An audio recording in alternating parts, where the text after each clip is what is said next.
Davla. Morning. Morning. We're back in the time. Excuse me. Tune in Tuesday. But Tuesday. it's a Wednesday. What rhymes with W for Wednesday? Wang. No, can't say that. Not allowed to say that. So, Ferrari 355 on MoTeC. Let's see if we can break it. No, we're not.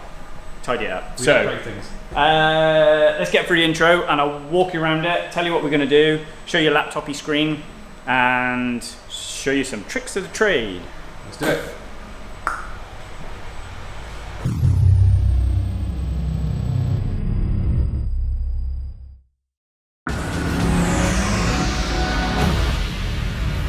Okay, we're back. Davla. You appear to be in an Italian sports car. I'm deep in a sexy red-headed Italian. So this is a 355 Ferrari on ITBs, which I think are on ITBs as standard, to be fair. Like the black one we've got on there, but this one's already on MoTeC M130. So we didn't do this one, but we're gonna get into it and have a bit of a tidy up. So I'll turn the ignition on, like so. All right. I don't know how much my laptop screen you can see, lad. Look, I shall zoom in. There we go. All right. We'll open up the ECU. Right. So the first problem we found was, if I go to initial setup and engine systems and then closed loop fuel, this value was too high. So fuel, closed loop, activate engine speed. So this is when closed loop control switch is on, and this was set to like 2000 RPM, so it idled like an absolute bag because it wasn't switching closed loop control on until 2000 RPM. So we've obviously set that right. And then the next problem we had was the period was wrong. So this is basically estimated exhaust gas flow and how many times you want it to measure or how the milliseconds for the exhaust mass, if that makes sense. So how many times it needs to sample. So we've had to play around with that. The trims up and down were wrong and a PID was wrong, so we've played with that, right? We also, if I start it, I won't start it up, we also had, it was over target for idle aim by a couple of hundred RPMs, we're aiming for 1250 and it was like 1400, and it was because the limit advance target was too high. So this is like this uses idle. So idle control, you can do it two ways. You can do it with airspeed. So on a drive-by-wire car, you would open and close it, butterfly flap, you just sit there and move it around like this. Yeah. But because this is a cable throttle, over the top of the throttle valves, you've got an air bleed solenoid. But the problem is the air bleed solenoid is really lazy. It's got crap definition. And so the solenoid kind of jumps and the idle speed goes whoa, and then you shut it and it goes whoa, and then you open it and it goes whoa, which is why old cars used to idle like absolute toss. Yeah. Because it have an air bleed screw or an idle valve. So what we do is we literally try and, which is fitted, but we try and hold that at a steady state because it's lazy, and then we use idle ignition. So what we do is we'll sit there and we'll go, right, for that amount of airflow into the engine at 1050 RPM, we want 10 degrees, right? And if the idle goes too high, we'll just pull a degree of ignition out. If it goes too high, we'll add a degree of ignition in. Yeah. And we sit there with the idle speed. So it's much finer control. But then the limit was set too high, so it couldn't back the idle ignition off enough. And then the minimum target was too high as well. So it was basically holding too much ignition into the car.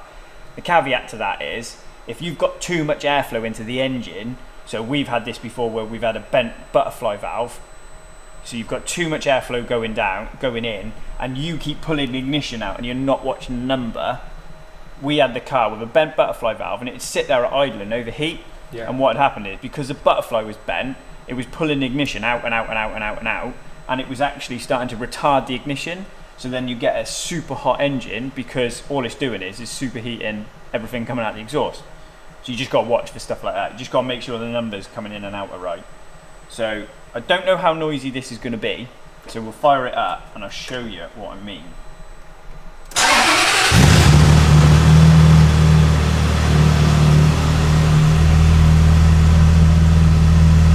So we're a little bit out, look, right? But if I do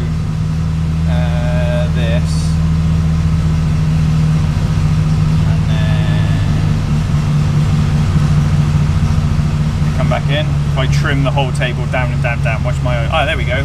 Bang on the money now, right? So now it's warmed up. Yep. But watch now, if I start panning this number down, see where my idle speed's gone? And I start picking the number up. Move your finger across a bit. That's it. Yep. Yeah.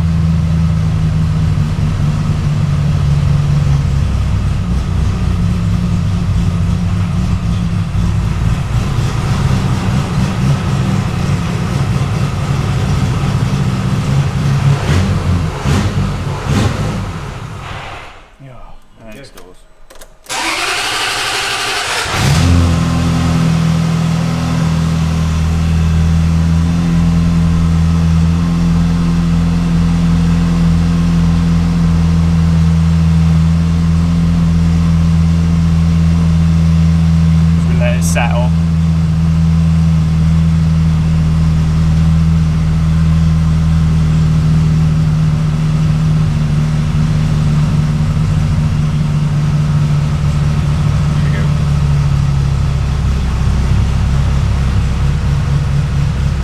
So now it'll kind of deal with itself, which should.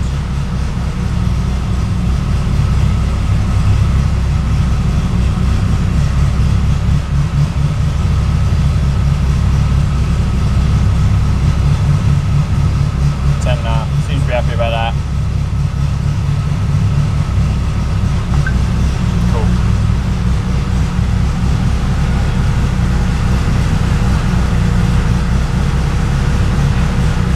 And then the other thing we noticed was, if we go tuning and knock control, all the frequencies were wrong. So we've reset the frequencies for what even these are wrong, to be fair. Yep. I'll dig these out because they shouldn't be that oh no, yeah. I think the bottom two are wrong. Right. So there's a special calculator. If I show you.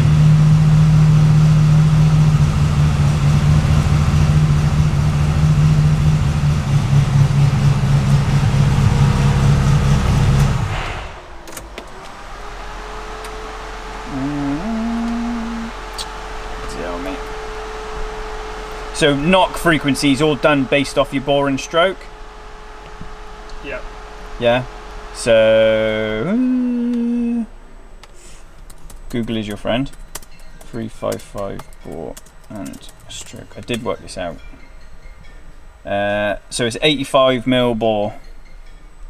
Yeah. Yep. So we put 85mm in. It'll tell us what it should be in kilohertz. Right, so 6.744, right? Yep. So I normally do 6.74, was it 44? Yeah.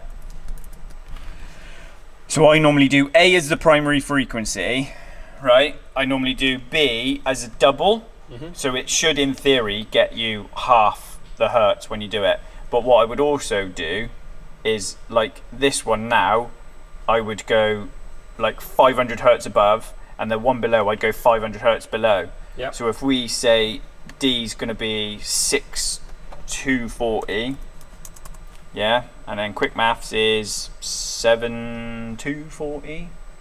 Yeah, it would be, wouldn't it? Yeah. So that's how I'd normally set up knock frequencies. We're enabling knock control on A, B, C, and D, but I can change it to any of. Like if I know my A frequency is amazing, I can just go off my A.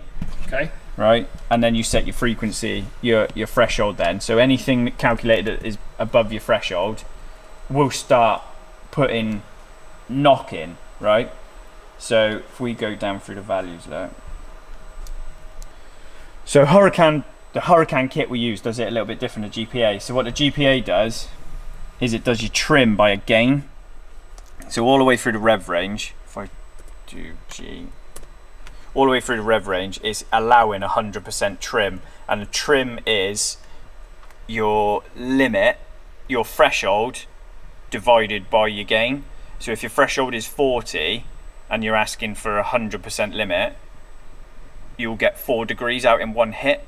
So if you get one ping a knock, it'll pull 4 degrees. And that's probably a little bit too much on something like this. That's super protective, especially when we have so here you go, look, so that's your knock limit. So in one hit, look, it can take up to 10 degrees of retard. Yeah. So you kind of wouldn't let it do that much in one hit. You want to be protective, but also if your ignition tuning's right, you shouldn't be anywhere near knock anyway. So what this does is you've got a threshold curve, which is here. So if I go right to G on this and show you the threshold curve. So depending on revs, that's your curve. So if knock exceeds your threshold at any point, that's when your gain comes in then. So it'll look at your threshold and then it'll do, so if I go to gain, look, and go F1, and when a knock level for any cylinder exceeds knock threshold, the ignition timing for that cylinder will be adjusted. The adjustment is in degrees of retard, and that's knock trim gain, which is 100%, which is ignition cylinder knock level minus knock threshold, yeah? Yep. Times 100%. Okay. So you take it and you go, right, okay, so say for example, your 10 over your threshold, it'll look at that and go, oh, right, okay, like what, 10 degrees, and pull it out. So you just got to be careful how you do it, how you set it up. But you just sit there and with cans on and with knock control on. So what I'll do is now is I'll do some steady state stuff, I'll do some pulls, and I'll show you on the data what knock level's doing.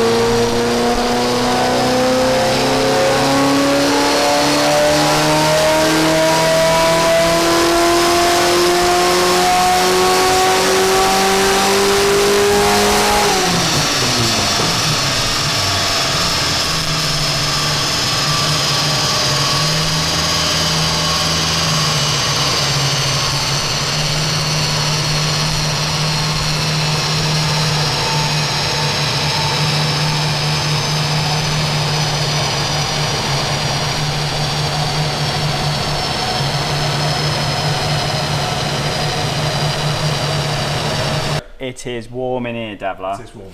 It is warm. Right, so a few things that you have to watch on these. One, they don't have a front rad, so they've only got radiator inside.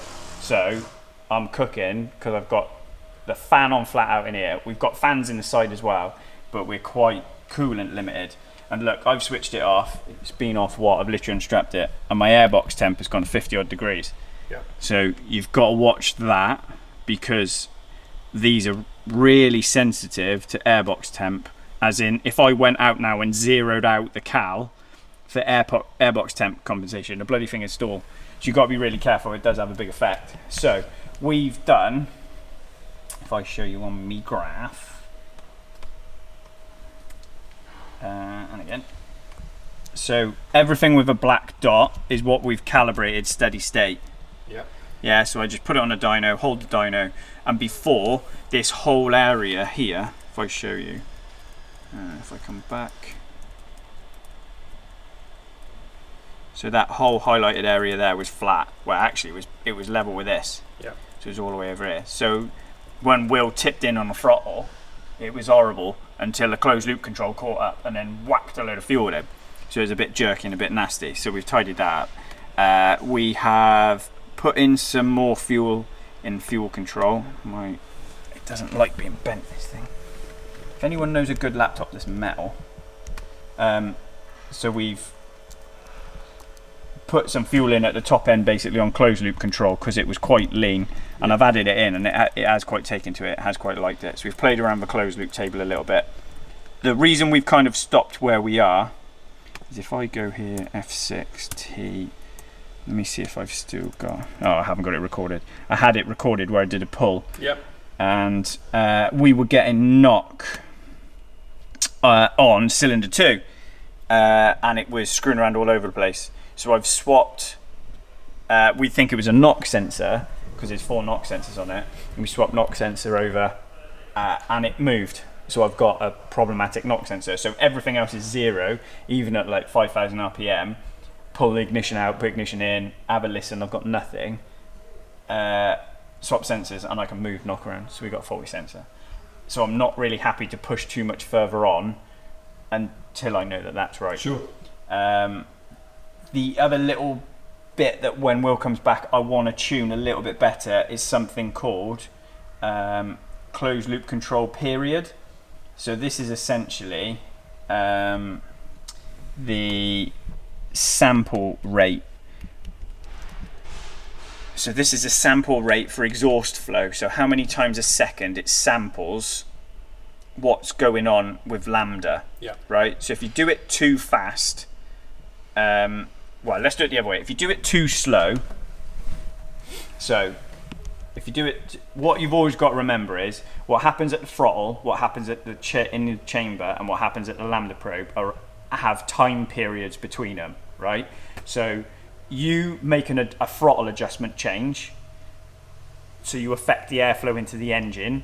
You then change how much air goes in. So when you're sat in a dyno or sat in your car and you're looking at AFR meter and you blip the throttle, it always goes lean first, doesn't it? You get a lean spike. Then, depending on how you've tuned it, it'll kind of go rich and then it'll catch up on a blip. So what's happened there is you've blipped the throttle, so you've added air, you've shut the throttle, and then you're back to idle. So what happens is the car goes, taking away the throttle position side of it, the car goes, shit, I'm lean. So it whacks a load of fuel in. Then what happens? You've shut the airflow off, and then it goes, oh, I'm rich. And then it goes back to normal. Now, if you kept doing that, you get what we call PID wind up, where it constantly overshoots in the wrong direction, right? So sometimes you get cars that sit there on standalone ECUs, and they're idling, and they go, wow, wow, wow, wow, wow. But they don't do it when you first start it. And that's because it goes, easy number, 1,000 RPM aim, right? And it drops. So let's say it goes to 950. It goes, ah, shit, I've dropped 950. Open the throttle to add RPM. And it goes, 1050. And it goes, oh, shit, I've overshot. 950. And then all that happens is that error winds up. So you go, oh, I'm 50 wrong. Oh, I'm 51 wrong. Oh, I'm 52 wrong. And then so you start to get, it is more complicated than that, but the easy way to, so you get that wave and it gets bigger and bigger and bigger and bigger and bigger until in closed loop control, it switches off because it's outside of its trim range, or idle, it stalls because the RPMs drop too low. So what you would normally do there is you turn the whole control system off, closed loop control, idle control, anything like that, and you set your base duty or your feed forward right. So for 1,000 RPM with no idle control, the drive-by-wire motor needs 3%, and you set it to that. Right, so then it should always sit there nice and steady, 3%. You've got other systems then come into it, like with this, where I'm not using the idle actuator, I'm using ignition idle to control it, but you try to keep your airflow as stable as you can and then use your other systems around it to control it. What happens with the closed loop control is you make a throttle change, then which makes a combustion change. You get lean first, then you throw a load more fuel in, then you get rich, and your lambda probe responds. So what's happening now is you get, if I show you that, so that's my sample rate, right? Just going sample, sample, sample, sample, sample, sample, sample, sample, sample, sample. So every square change here is my fuel trim, yeah? Yep. Right, so I've got 5% one way, right? So depending on what you set your period to, like if I open a period right out, what I'll get is it'll catch it in the wrong place. So I'll get 5% change, and then obviously it's too much. So then it'll catch it on the way down.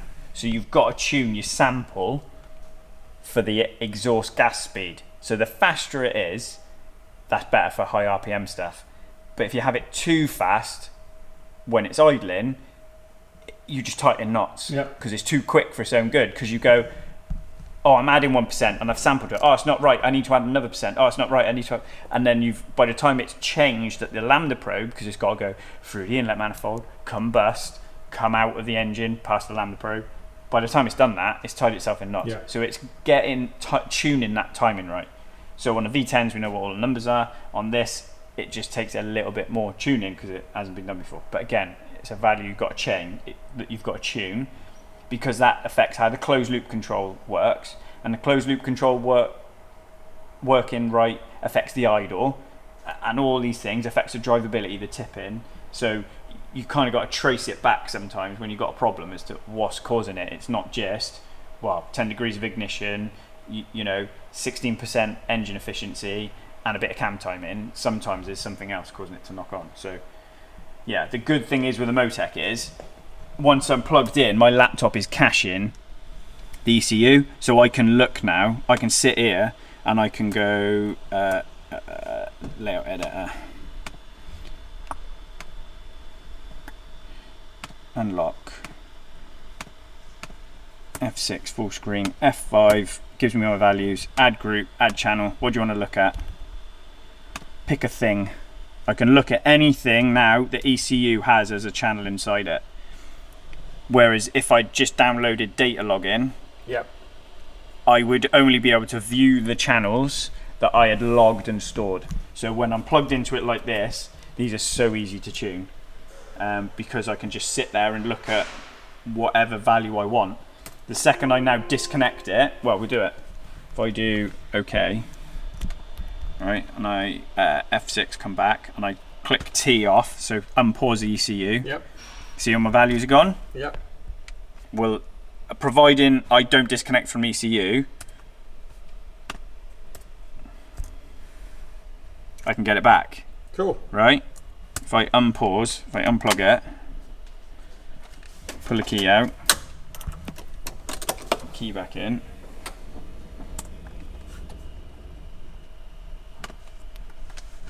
and put my network view back in, the ECU is now empty. Performance. Right, open ECU.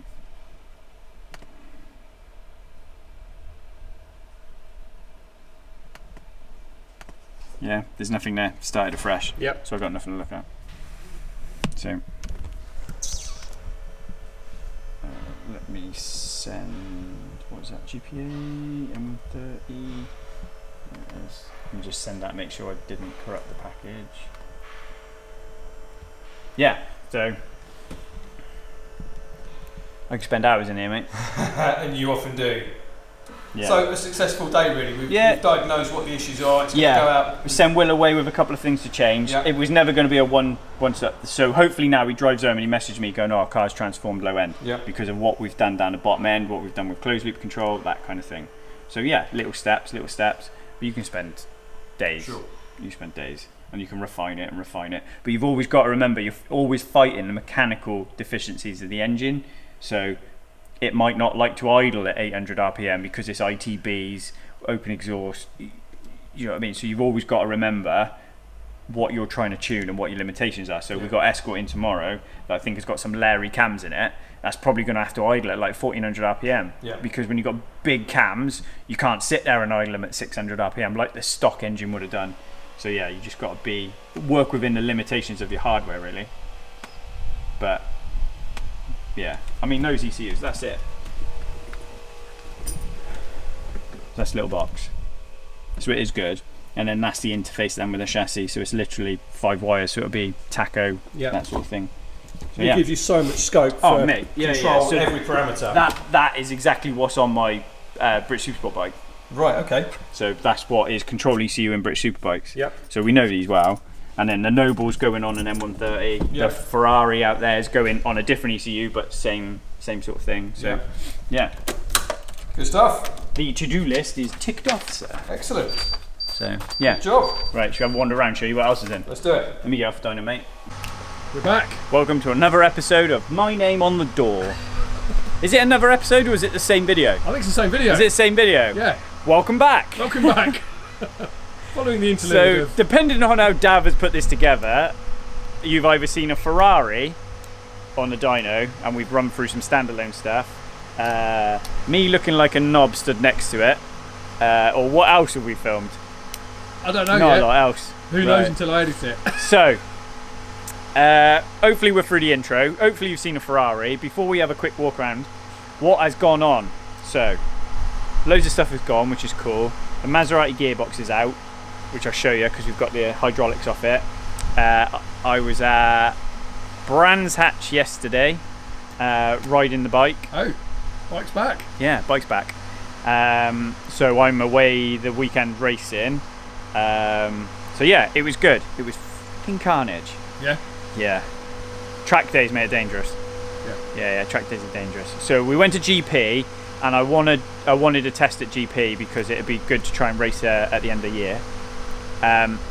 But the advanced group is not, like, it's hard. Like, I'm not ragging on everyone, but there's people in that shouldn't be in advanced. When you've got the likes of Sam Cox there, who can probably do 28s, right? And we're not even trying. Like, I did a 34 on a 600, so that was almost as quick as what I ever did run down my bloody 1000.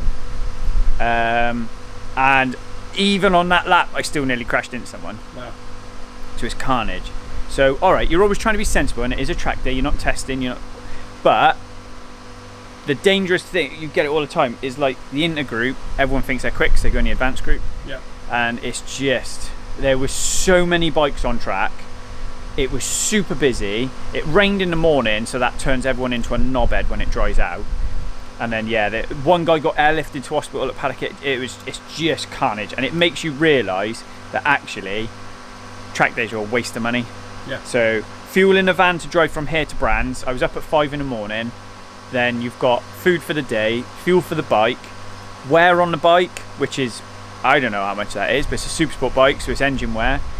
Then, all right, I'm on scrubs, but say, well, it's the end of a tyre, so fair enough. Then you've got the track day, which is 225 quid. Mate, you sit there and start working it out. Then my time out of work. Yeah. Do you know what I mean? So it's an expensive day. Yeah, I drove home and I was like, it was mint because I hadn't ridden my bike for like 5 weeks. Went down there with George. George rode his bike. Bobby Baby was down there, so he's back out. So it was good to see him. Sam Cox was there. Yeah, a couple of top lads from British because they're obviously trying to test in before British go there. So yeah, it was good to catch up with everyone. Good to see it. But you drive home and you're like, oh, mate, you got like 10 strokes in, you know what I mean, and you never got to drop your load kind of thing. Kids disturbed you. That's the best way to put it. Kids are all, you know what I mean? You're yeah. I was bike cock blocked. Yeah, bike blocked. No, that doesn't work. So yeah, that's all right. So back in today, done a Ferrari. I'm away racing at weekend, so that's quite cool. That'd be a good laugh. My lad finished his GCSE, so I am officially old. Mate. I have a kid that's left school. Look out. I know. He's still a dickhead though. But he doesn't watch the video. He doesn't watch the videos, mate, so don't care. We call him what he wants. Yeah, so he got into football academy with college, so he's going to do that. And yeah, God knows. I might turn him into my eBay salesperson for the summer. Yes. Because it's his birthday. He's 16 in 2 weeks. So obviously he's got his little bike in the corner, so we need to put that back together for him. So that'd be all right. So yeah, me and Kate were feeling old. Like last night as well, he come home. It was his last exam yesterday, and we both sat there, and it's like, oh my god. So how have we got a nearly 16-year-old? But right. It's all good. It's all good. It's all good. So what have we got to catch What up have we with got? In the yard? Right, let's have a wander through. So the twin charged R8 is done. That passed MOT today, so that is going. So that's FBT. The twin supercharged R8 that's gone. At the front, ready to go. We're waiting on a mechatronic unit on the black Gen 2, which is that one. George has been up and we've spoken about the saloon. So George bought the saloon. So George, if people might have seen him in one video, yeah, white George K. He's got a white estate. So he's selling his estate. So we're putting his estate. We're just gonna belt and braces his estate. Take some of his super fancy stuff off it that he wants to transfer to that one, and I think he's going to sell his saloon. So it's a white RS6 saloon. So if anyone wants one, V10, anyone wants one, let me know and I'll put you in contact with George. And he's going to be transferring all the good bits to that. Yeah, he bought my saloon off me. Sorry. Yep. His is not a saloon. His is a white Avant. Yeah. And he's bought a saloon. Okay. Get that right. I'm waiting on a few little bits for my one, and then that'll be sold, so that's fine. That's waiting on gear selector, wiring, the RS4. Let's have a look. There we go. It's a B8. Yeah, we're waiting on the insurance company or the warranty company to decide what they're doing with that, because the steering pump has failed and it's literally filled the steering system with swarf, so it needs a rack, it needs a lot. Expensive. James's is done, so we fixed the fan, and then he needed a few other bits and pieces doing, so he's gone for that. Nick's is in for service, so we'll get that sorted. The Maserati we've taken the gearbox out of for the hydraulics, which we'll show you. Okay, there's a Yaris there. There's a Graris, which is Jordan's. So that's in some detailing love. Yeah. And a 10-year-old's been in the car park, so they've lifted the wipers up. Something a 10-year-old would do. We've got Jordan's got a Porsche in for a bit of love. I'm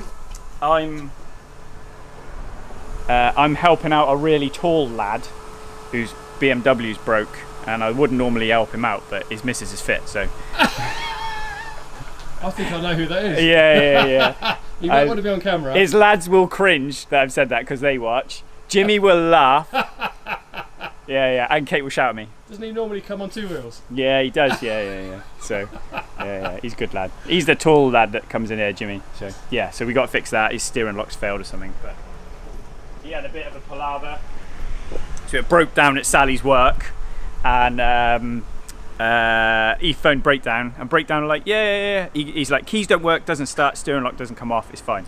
So anyway, they sent out someone at like 9 o'clock in the morning to him, so it stayed there overnight where it was. They went up the next day. The breakdown people come out and they like triage the car. She was like, yeah, it's broke, mate, needs a breakdown wagon. Yeah, 3:30 that afternoon. Whoa. Mate, honestly, it's a joke. Don't know what you pay for. Derek's Lambo is waiting on a load of bits, like key and stuff from Lamborghini to come in, and then we can finish that.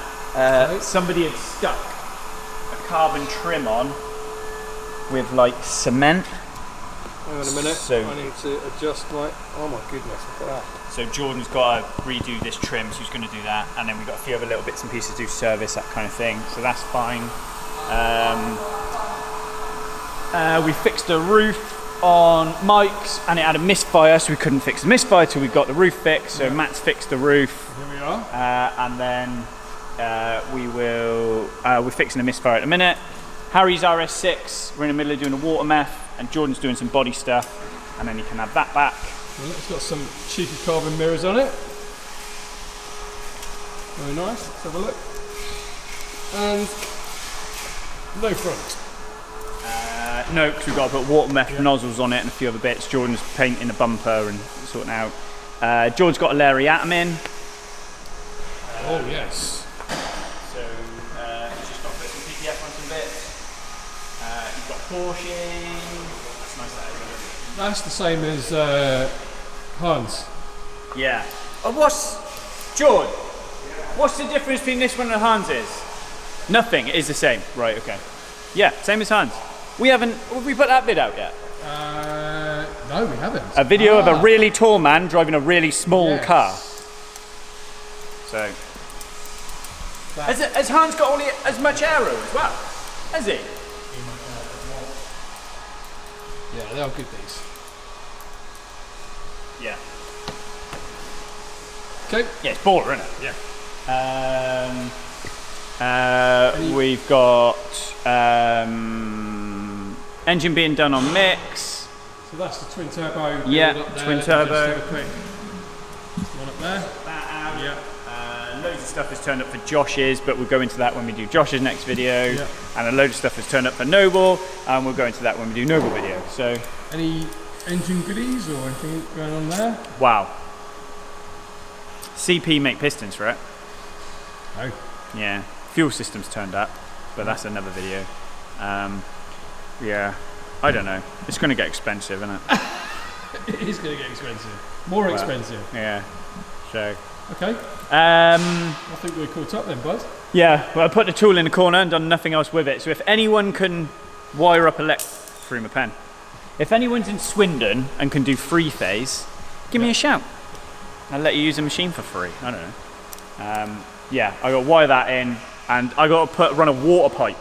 So, and if there's a plumber, anyone knows a good plumber, I need like 20 meters of water pipe running. So, yeah, I think that's about it. Sylvan's is serviced and done. Run that on a dyno. We'll have to post the dyno chart up because everyone's asked about that. Yep.